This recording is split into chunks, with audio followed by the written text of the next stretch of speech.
Hello, everybody. I was dropping by today. It's your boy CP Dollars. I'm going to give you guys a few key tips on how to properly prepare and structure a credit report so that when it's time to make large purchases or whatever that purchase may be from a creditor or a lender, that you will look stable and reliable. Also, a few key tips will be that when this credit report is structured the right way, that the dispute process would be a lot smoother and a lot easier. All right, let's jump into it. In your personal summary section of your credit report, your credit profile, it's going to stipulate your first and last name. It's going to also display and stipulate the correct spelling of your first and last name, along with your birthday, which is the year of your birth, the last known address that's attached to your credit profile that was used, that was reported in your credit profile, along with your place of employment.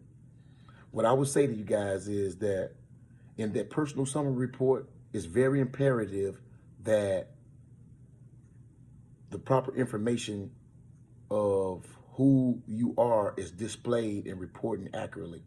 For example, in the spelling of your name, first and last name, it needs to be up to date. It needs to be spelled correctly. Whatever initials or spellings or however is displayed on your personal identification, whether it's your driver's license or your personal ID card that you're using, it should be reporting and spelled the exact same way. Also, along with that, there's a section on there, also in the personal summary section, which displays your birthday, your year of your birth. Make sure that that birthday is correct and it's up to date also as well. Also on down in that same section, in the personal summary section, it's gonna display a home address. You wanna make sure that home address is reporting with one stable home placement, one address, one that's currently reflecting on whatever that identification that you may be using, as I was saying, whether it's your driver's license or a personal ID. Also, along with that, there's going to be in the same personal summary section right below, it's going to state place of employment. Whatever that place of employment is that you have or that you want to be displayed on your credit profile, make sure that it's spelled and displayed and reporting accurately as well. So what this does is, on one hand, it shows the creditors or the lenders in whom which we're going to seek whatever that purchase is, whether it's a credit card, a home, a car, etc. What it shows is that I am a reliable, dependable individual that upon receiving or getting approved for whatever that purchase may be, that I will have enough responsibility to repay or to give back what was due that they've let me borrow or what they lended me.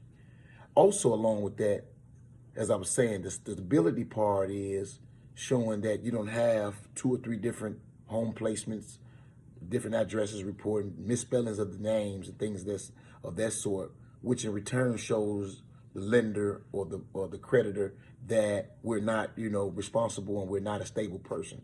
And so most of the time that's frowned upon, and people get denied for those simple reasons in which we shouldn't have to, because it's an easy fix just by calling in to the 3 credit bureaus, Experian, TransUnion, and Equifax, and updating those things that they may be reflecting appropriate and properly in our credit profile. So that way, when we're going to go after those purchases, as I was saying earlier, whether it's a credit card or vehicle, home, whatever it may be that thing is that you're going after, that will be looked at and given the opportunity to receive that credit in which we're going after, instead of being denied for something as simple as calling in and updating that information so that it is reporting the appropriate way on our credit profile.